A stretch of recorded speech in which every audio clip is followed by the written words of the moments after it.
Magandang araw mga kaibigan. Isang kwentong muli ang aking ibabahagi sa inyo na tiyak na magbibigay kilig, saya at inspirasyon. Pero kung bago ka pa lamang sa aking channel, ay pakilike po ng video. Pakiclick ng subscribe button, pati na rin ang bell icon para lagi kayong updated sa mga paparating ko pang upload.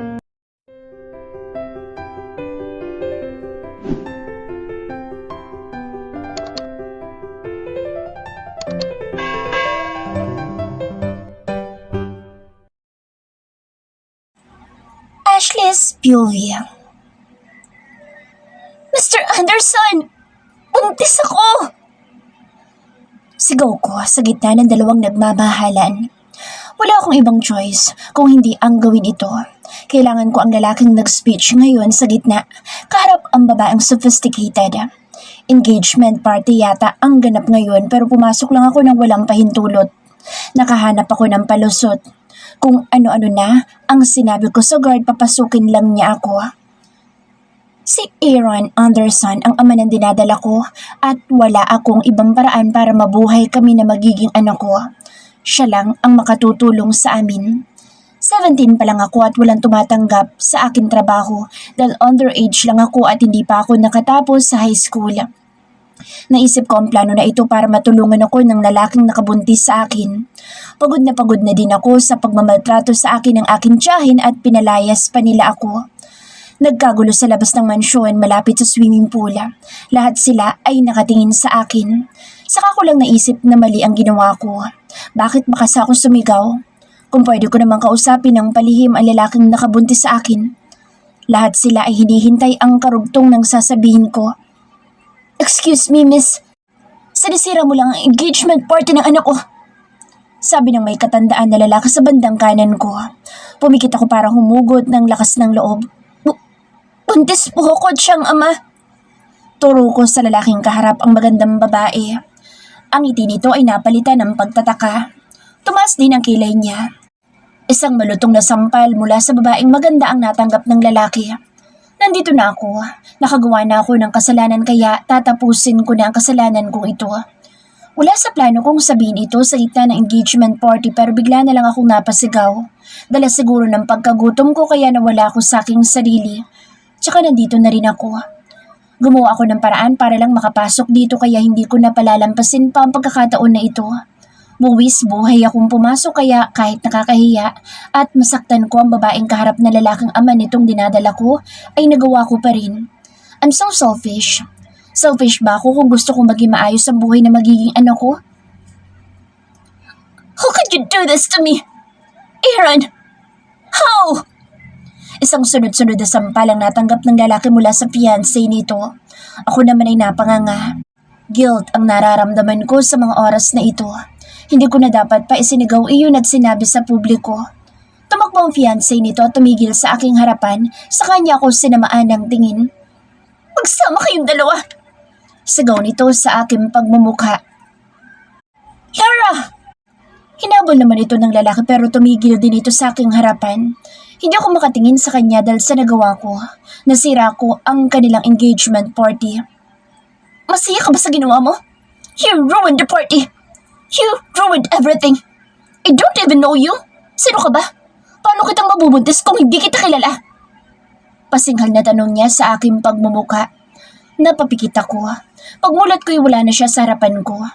Tanaw ko ang pagtakbo niya at paghabol nito sa kanyang fiancé. Nandilim na lang bigla ang aking paningin. Mabuti na lang may biglang umalalay sa akin. Are you alright? Tanong sa akin ang magandang babae na medyo may katandaan na. Hinaplos niya ang aking kamay. Nakaalalay pa din siya sa akin. Nahihilo ako at wala ng lakas para sagutin ang tanong niya. Hanggang sa dumilim ng tuluyan ang aking paningin. Ashley! Halika dito! Kumaway sa akin si Irish. Nakasuot kami ng uniform ng hotel. Nakagawa ng paraan si Irish na makahiram ng uniform dahil nag-gate crush kami sa stag party ng kuya niya. Nag-cutting classes kami para mag-gate crusher lang sa isang stag party. Para hindi kami mapansin ay nagsuot kami ng hotel uniform. Nagkunwari kami dalawa ni Irish na staff ng hotel. Usapan namin dalawa na pupunta kami dito sa stag party ng kuya niya na matagal ko nang gusto. Matanda ito sa amin na 10 taon. Samantalang ako, 17 years old at ang kuya naman ni Irish ay 27 years old. 10 taon ang tanda nito sa akin. Hindi ko alam kung anong pumasok sa isip ni Irish, bakit niya gustong pikutin ko ang kuya niya. Gusto niya raw ako para sa kuya niya at hindi ang babaeng gustong pakasalan ni Harold. Matagal ko nang gusto si Harold. Simula elementary pa lang ako ay humahanga na ako sa kanya. Pero bawat pagtatapat ko sa kanya, sinasabi lang nitong bata pa ako. May gatas para ako sa labi. Naiinis ako sa mga sinasabi niya sa akin kaya sa gabing ito, may nabuo kaming plano ni Irish para hindi matupad ang kasal ni Harold. Ang pikutin siya ay isa sa mga plano naming dalawa. Nang mapagtantong tahimik na, lumapit sa Irish sa akin at bumulong. Inumin mo ito para may lakas ka ng loob. Binigay niya sa akin ng isang wine glass. Wala naman akong pagdadalawang isip na inumin ito. Sigurado ka na bang ibibigay mo kay kuya ang virginity mo? Tanong pa niya, parang hindi makapaniwala. Tumango ako. Muli siya lumapit sa akin. Ito ang susi. Puntahan mo na sa kuya sa room niya. Tila kinikilig akong napangiti. Sa wakas, sa gabing ito'y magiging akin na si Harold. Muli niya na naman akong pinainom ng alak. Medyo nahihilo na ako pero ayos pa naman ang lakad ko. Medyo malabo lang ang aking paningin pero kayang-kaya ko ito. Makakapunta ako sa room ni Harold nang walang kahirap-hirap. Excited ako nagpaalam kay Irish para puntahan ang room ng nakatatandang kapatid nito. Lango sa alak kaya ang lakas ng loob ko. Kahit umiikot ang paningin at medyo malabo. Isang pihit ko lang sa doorknob ay bumukas kaagad dito. Hindi nakalak ang pinto. Madilim din ang loob. Pumasok ako at nilak ang pinto. Lumapit ako sa kama. Tanging liwanag lang ng lampshade ang silbing ilaw at silbing liwanag para makita ko si Harold na mahimbing na natutulog sa kama. Nakadapa at walang suot pang itaas. Tila lasing na lasing. Umupo ako at sinimulan kong gapangin si Harold. Sinimulan kong tanggalan ito ng pants. Napalunok ako nang mahubad ko ng tuluyan ang pants nito. Maging ang natitirang saplot nito'y hinubad ko na rin. Mas lalo ako napalunok dahil sa nakikita ko. Oh God, napakalaki naman ito kahit tulog. Umungol ito nang dumampi ang kamay ko sa obs dito. Nahihirapan akong itihaya ito pero nagawa ko rin naman. Nakatitig lang ako sa kanyang obs at hindi sa kanyang muka. Pumaibabaw ako sa kanya at unti-unti kong tinanggal ang aking saplot. Napapapikit ako habang nasa ibabaw niya. At doon nga ay sinakatuparan ko ang plano ko. Halos mapasigaw ako dahil sa pagpasok nito sa akin. Pakiramdam ko na warak ang mga buto ko sa mga oras na ito. Narinig ko ang pag-ungol niya. Nanlaki ang mga mata ko nang hawakan niyang aking bewang. Pinisil niya ito. Hawak niya ang bewang ko habang gumagalaw ako sa ibabaw niya. Shit! How are you? Tanong nito na may kasamang ungol. Hindi ko siya sinagot at nagpatuloy lang ako sa paggalaw sa ibabaw niya. Hindi na rin naman na siya nagtanong pa. Ang sarap sa pakiramdam. Magiging akin na ng tuluyan si Harold. Sa akin na siya ng tuluyan kapag nabuntis niya ako. Yun lang nasa isip ko habang gumagalaw ako sa ibabaw niya. Napamulat ako ng aking mga mata. Inaantok pa ako pero pinilit kong imulat ang aking mga mata para masilayan ang napakagwapong mukha ni Harold. Sinulyapan ko ito. Ganoon na lang ang panlalaki ng mga mata ko nang makitang hindi si Harold ang katabi ko sa kama. Hindi ko kilala pero napakagwapo niya. Napalunok ako kasabay ng pagtingin ko sa kanyang Adam's apple pababa sa medyo mabuhok niyang dibdib. Bumaba pa ang aking paningin. Naipikit ko ang aking mga mata. Oh God, anong kalokohan ang ginawa ko? Bumaba ako sa kama at nagmamadaling pinulot ang aking mga nakakalat na saplot. Nagmamadali akong suotin ang mga ito. Mabuti na lang at hindi pa ito nagigising. Hindi niya nakita ang aking muka. Bago ko nilisan ang room, muli ko siyang sinulyapan at kinabisado ang napakagwapo nitong mukha. Sino lalaking iyon? Nagmamadali akong pumasok sa elevator at mabuti na lang at wala naman akong nakasalubong. Iisa lang ang nasisigurado ko. Kaibigan iyon ni Kuya Harold. Paano na? Naibigay ko sa malintaw ang aking pagkababae. Nasaan na kaya si Irish? Umiling-iling ako habang palabas ng building. Sumakay ako ng taxi. Ining, kay bata-bata mo pa. Umagang-umaga nang galing ka na sa hotel na iyan? Chismosong taxi driver. Hindi na lang ako umimik. Kinuha ko ang cellphone ko sa aking bag. Patay na naman ako kay mama dahil sa naumagahan ako. Baka hinahanap na nila ako. Tagtad ng text at missed calls ang aking cellphone. Una kong binuksan ang text na Irish. Enjoy, Ashley. Ciao. Wait kita bukas sa school. Magkwento ka sa nangyari. Gusto kong ngumiti pero hindi ko nagawa dahil maling lalaki ang napagbigyan ko ng aking virginity. Sunod kong binuksan na isang stranger dahil hindi naman ito naka-phone book sa aking cellphone. Binasa ko ang text nito. Ikaw ba ang anak ni Ara at Antonio Miranda? Ikinalulungkot namin. Wala na ang mga magulang at kapatid mo. Nadamay sila sa sunog dito sa Tondo. Nanginig ang aking mga kamay sa nabasa kong text. Tumulong aking luha. Halos hindi ko na mahawakan ang aking cellphone dahil sa panginginig ng kamay ko. Hindi. Miss, okay ka lang ba? Tanong sa akin ng taxi driver. Tuluyan na akong umiyak. Mama. Papa. Tila pabulong na sambit ko habang umiiyak. Naguluhan naman sa akin ang taxi driver. Anong pakibilisan naman po? Kailangan ko na makarating sa bahay. Umiiyak na sabi ko dito. Nalulumo akong nakatanaw sa abo na naming bahay. Halos malagutan ako ng hininga dahil sa sakit na nararamdaman ko ngayon. Habang nagpapakasaya ako kagabi, nahihirapan naman pala ang pamilya ko sa mga oras na iyon. Kung alam ko lang, Ma. Pa, patawarin niyo ako. Kung alam ko lang na mangyayari to, sana umuwi na ako kahapon. Napaluhod ako sa harap ng aming bahay. Hindi makapaniwala sa nangyari. Sana'y panaginip lang ito. Please, panaginip lang to. Hindi ko kaya. Hindi ko kayang mawala ang pamilya ko sa akin. Ang mga kapatid ko. Ang babata pa nila. Patawarin niyo ako. Ashley, saan ka magaling? Bakit ngayon ka lang? Nasa morgue ng mga katawan ng magulang at kapatid mo. Sigaw ni Aling Iska sa akin. Nakaluhod pa rin ako at wala akong balak na tumayo. Sising-sisi ako sa nangyari at sa ginawa ko. Ngayon ko na-realize ang lahat. Naghihirap sila mama na paaralin ako pero ito lang ang ginanti ko sa kanila. Nagka-cutting classes lang para pumunta sa stag party na lalaking gustong-gusto ko. Mama! Papa! Muli ay sigaw ko. Pumunta ka na sa morgue. Nandoon ang kanilang katawan. Ikaw na lang ang hinihintay kung ano magiging desisyon mo. Hindi ko pinapansin ang mga sinasabi ni Aling Iska. Naging blanko ang isip ko at lumalabo na ang mga mata ko dahil sa pag-iyak ko. Hindi ko pinupunasan ang aking mga luha. Hinahayaan ko lang ito na bumagsak at kumalat sa aking mukha. Deserve ko pa bang mabuhay? Pagkatapos mailibing ng aking pamilya, hindi ko alam kung saan pupunta. Ilang araw na rin akong isang beses nilang kumakain. Hindi rin ako nakakatulog. Panay din ang iyak ko. Umaga, gabi, umiiyak ako. Feeling ko kasalanan ko. Guilty ako sa nangyari.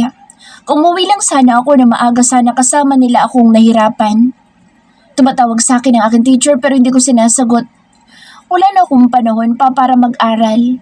Wala akong pera para tustusan ng pag-aaral ko. Wala nga akong masilungan. Para akong asong pag-alagala sa kalsada. Kumakain na nga lang ako sa aming kapitbahay at naawa naman sila sa akin dahil pinapatulog nila ako sa kanilang bahay pero may naririnig naman ako mula sa mga anak ng mga ito kaya umaalis na lang ako ng kusa. Lumipas ang 2 linggo, naawa sa akin ng Diyos at narinig ang panalangin ko na sana may kamag-anak pa kaming kukup-kup sa akin. Dinala ako ni Chang Ariana sa kanilang bahay. Biyuda na ito at may 3 anak na mga lalaki. Walang babae. Ang buong akala ko tatratuhin niya ako ng maayos pero hindi pala dahil ginawa nila akong parang katulong. Tiniis ko dahil wala akong ibang mapupuntahan at matakbuhan. Kahit pa araw-araw ko pagagalitan ni Chang Melda, titiisin ko. Wala akong choice kundi ang magtiis na lang. Kahit hirap na, ay kakayanin ko. 1 month later. Ashley! Ashley! Natigilan ako sa pagtutupi ng mga damit dahil sa lakas ng bunganga ni Chang. Tinatawag niya na naman ako. Ano na naman kayang iuutos niya sa akin? Galit na galit sila sa akin dahil ako sinisisi nila sa pagkamatay ng aking mga magulang at kapatid. Wala daw ako sa pangyayari noong magkaroon ng sunog kaya iniisip nilang malas daw ako. Nagmamadali ako lumapit dito. Isang buwan ako dito sa kanilang bahay. Kinupkop niya nga ako pero parang ginawa naman nila akong katulong. Halos ayaw pa nila akong pakainin. Tumigil na rin ako sa pag-aaral dahil hindi ko na kaya pang mag-aral. Hindi ko kayang tustusan ang pag-aaral ko. Ano na naman bang ginagawa mo sa kwarto, ha? Natutulog ka na naman ba? Huwag ka magpakasenyorita dito. Pinapakain kita. Kinupkop kita kaya magtrabaho ka. Lahat ng trabaho dito sa bahay, gawin mo. Galit na sermon sa akin ni Chang habang nakayuko ako. Hindi ko alam kung kapatid nga ba talaga siya ni tatay. Bakit ganito niya ako kontratuhin? Parang hindi niya ako pamangkin. Ano ba tinutunga-tunga mo dyan? Mag-ayos ka na. Maglaba ka. Okay, aalis na. Kapag ako'y nakauwi na makalat at wala kang ginagawa dito sa bahay, palalayasin kita. Sigaw nito sa aking pagmumuka. Napapikit ako. Masama ang pakiramdam ko pero pinipilit kong tumayo at magtrabaho dahil kung hindi palalayasin nila ako. Kapag nagkataon wala akong ibang mapupuntahan, baka magpalaboy-laboy na ako sa kalsada at mamalimos. Ashley, nakikinig ka ba? Singhal sa akin ni Chang. Napakurap ako. Nawala lang ako sandali sa aking sarili. Opo, Chang. Gagawin ko po lahat ng iniutos niyo sa akin. Sinalansan ko ang mga nakakalat na maduming damit. Naglaba lang ako kahapon at maglalaban na naman ngayon. Halos wala na nga akong lakas dahil sa pagod. Hindi na rin ako nakakatulog dahil kahit gabi pa na yung utos sa akin ni Chang. Magi ang mga pinsan kong lalaki inuutosan pa ako magtimpla ng juice sa gabi kapag nandito ang kanilang mga girlfriend. Mabuti naman nagkakaintindihan tayo. O siya, alis na ako. Tuluyan na ngang umalis si Chang. Naiwan ako at ang mga pinsan ko. Nasa kanya-kanya pa nilang mga kwarto ang mga ito kasama ang girlfriend ng mga ito. Habang isinasalang ko ang labahin sa washing, bigla nalang umikot ang paningin ko. Sa poang noon na umupo ako dahil sa pag-ikot ng aking paningin. Oh, Ashley, ito pa. Laban mo. Bakit nakaupo ka dyan? Maglaba ka? Kahit nahihiloy nagawa ko pa ring saluhin ang inihagis nitong damit. Amoy Zonrox pa. Sumuot sa aking ilong ang amoy. Nitong mga nakaraang araw napapansin kong ang lakas ng pang-amoy ko. Nawawalan din ako ng ganang kumain. Kaya kahit na konting kanin na nga lang ay binibigay sa akin ni Chang ay hindi ko pa magawang ubusin. Pagkatapos ko maglaba, naglinis naman ako ng bahay. Kahit gusto ko na magpahinga ay hindi ko magawa dahil hindi pa tapos ang trabaho ko. Kapag dumating si Chang na makalat at hindi ko tapos ang gawain dito sa bahay, ay baka palayasin na niya ako ng tuluyan. Sinapo kong muli ang akin noo. Nangihina na ako. Pakiramdam ko, bibigay ang katawan ko.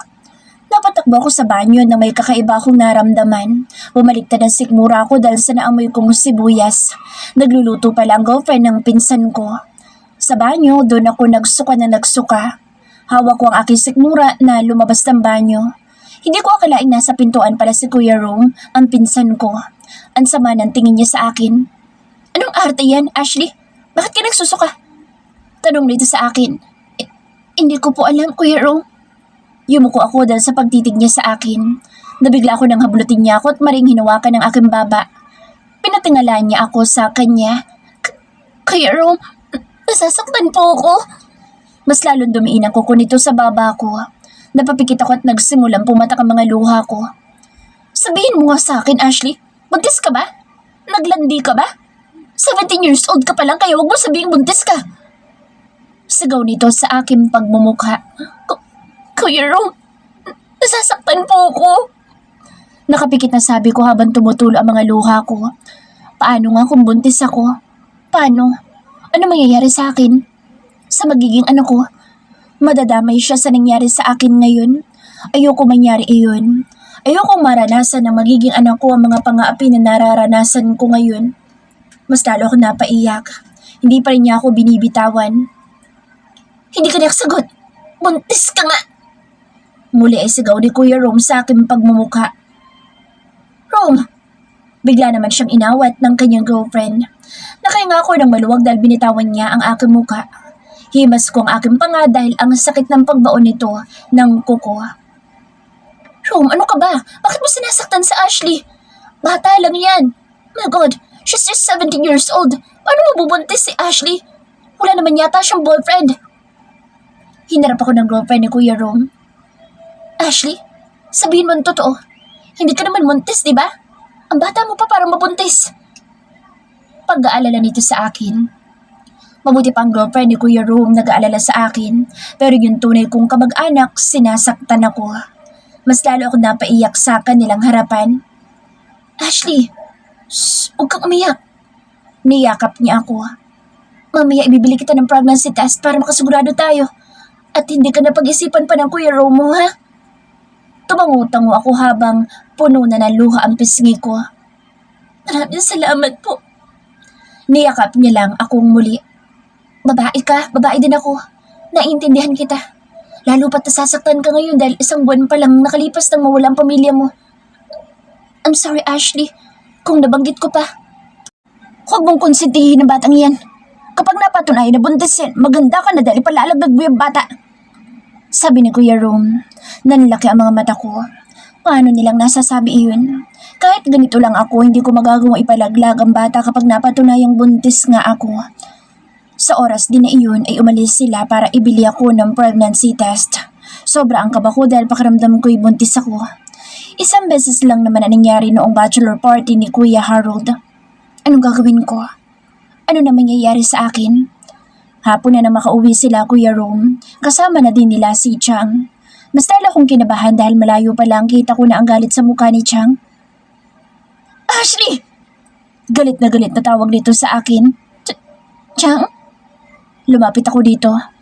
Ano tong sinabi ng Kuya Rom mo? Buntis ka? Napatingin ako kay Kuya Rom. Nagbabaka sakaling ipagtanggol ako pero nabigo ako. Maging sa girlfriend ni Kuya Rom. Nakatungo lang ito habang pinapagalitan ako ni Chang. Hindi po ako sigurado, Chang. Nanginginig ang boses ko. Isang malakas na sampal ang natanggap ko mula kay Chang. Hindi sigurado? So sinasabi mong naglandi ka nga? Hindi ka siguradong buntis ka?